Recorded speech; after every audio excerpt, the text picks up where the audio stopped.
संतोष भाऊ नमस्कार. नमस्कार. आज आपल्या संकल्पनेतून संत गाडगे महाराज जयंतीनिमित्त आज या ठिकाणी स्वच्छतादूतांचा एक आगळा वेगळा सन्मान अनेक ठिकाणी पाहावयास मिळत आहे. संकल्पना जरी आपली असेल तरी अनेक नागरिकांना याला एक उचलून धरलेलं आहे आणि खूप छान असा प्रतिसाद मिळतो आहे. काय सांगाल आपण? आज संत गाडगे महाराजांची जयंती आणि संत गाडगे महाराज हे स्वच्छतेचे पुरस्कर्ते होते. ते नेहमी प्रत्येक गावात जाऊन स्वच्छतेविषयी नागरिकांना त्याचं ज्ञान द्यायचे.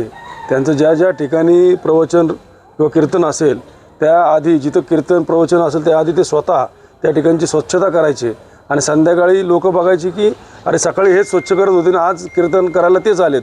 म्हणजे ते स्वतः इतके स्वच्छतेचे प्रणेते होते. आज त्यांच्या जयंतीच्या निमित्ताने आज आपल्याला माहिती आहे की आपण घरामध्ये कचरा करतो किंवा कचरा आपल्या घरातला कचरा जो असतो तो एक दिवस जरी घरामध्ये आपण ठेवला तरी अतिशय दुर्गंध त्याचा येत असतो. परंतु हे आमचे जे स्वच्छतेचे कर्मचारी आहेत, स्वच्छता दूत आहेत, हे 365 दिवस हे 8 तास रोज त्या ठिकाणी कचऱ्यामध्ये थांबून आपल्या सर्व नागरिकांचं आरोग्य हे चांगलं राहावं यासाठी प्रयत्न करत असतात. पण ते त्यावेळी स्वतःचं आरोग्य धोक्यात जातं आहे याचा विचार कधी त्यांच्या मनात येत नाही. परंतु ते आपल्या तळगावकर नागरिकांचं आरोग्य चांगलं राहावं यासाठी 365 दिवस ते काम करत असतात. त्या निमित्ताने मी देखील निर्मलवारीमध्ये गेले 10 वर्ष काम करतो आहे. स्वच्छता कर्मचारी कशा पद्धतीने काम करत असतात हे मी जवळून पाहिलेलं आहे. त्यामुळं मला असं वाटलं की आपण कुठंतरी त्यांची कृतज्ञता व्यक्त केली पाहिजे. 365 दिवस आज ते आपल्यासाठी करत असतात. तर आपण देखील एखाद्या दिवशी त्यांचं मान सन्मान त्या ठिकाणी केला तर त्यांना देखील अतिशय चांगलं भारवून येईल आणि त्यांना देखील आनंद वाटेल की आपण जे सेवा देतोय त्या सेवेचं कुठंतरी या नागरिकांना देखील त्याचं कौतुक आहे. त्यामुळं आज आम्ही असं ठरवलं की तळेगाव शहरातील सगळ्या नागरिकांना आव्हान केलं की आपण ज्यावेळी हे स्वच्छता दूत आपल्याकडे येतील त्यावेळी त्यांचं यथोचित असा सन्मान आपण करावा. त्यांना पुष्पवृष्टी करून त्यांचं स्वागत करावं, रांगोळ्या काढाव्यात आणि काय तुम्हाला जमेल असा सत्कार त्यांचा करावा.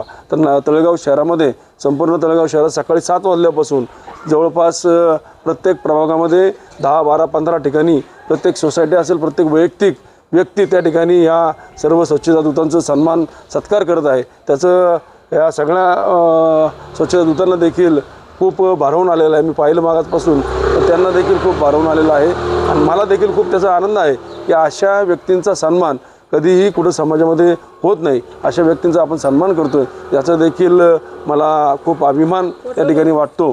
आणि दुसरा भाग असा की ज्या पद्धतीने कामगार दिन असतो किंवा आपण मदर डे साजरा करतो, फादर डे साजरा करतो, तर मी आता मुख्यमंत्र्यांना पत्र लिहून एक मागणी करणार आहे की स्वच्छता दूत दिन हा आज आपण आपल्या संत गाडगे महाराज दिन जयंतीच्या निमित्ताने आपण संपूर्ण महाराष्ट्रामध्ये त्याची एक घोषणा करावी असे देखील मी या ठिकाणी संपूर्ण महाराष्ट्रामध्ये व्हावं असं माझं एक पत्र व्यवहार मी आदरणीय मुख्यमंत्री देवेंद्रजी फडणवीस यांच्याशी देखील करणार आहे. आणि तळेगावमधील जेवढे पण ऑफिस असतील, शाळा असतील किंवा ज्या ज्या ठिकाणी स्वच्छता कर्मचारी काम करत आहेत त्यांना देखील आम्ही आव्हान केलेलं आहे. त्यामुळे प्रत्येक ठिकाणी सर्व स्वच्छता दूतांचं त्या ठिकाणी स्वागत समारंभ होणार आहे. मी सर्व तळेगावकर नागरिकांना देखील आभार त्यांचे व्यक्त करतो. एक आव्हानामध्ये आपण सर्वांनी त्या ठिकाणी सगळ्या स्वच्छता दूतांचं स्वागत, अभिनंदन केलं आहे आणि सर्वांना पुन्हा एकदा मी आव्हान करतो की उघड्यावरती कुठेही कचरा टाकू नका.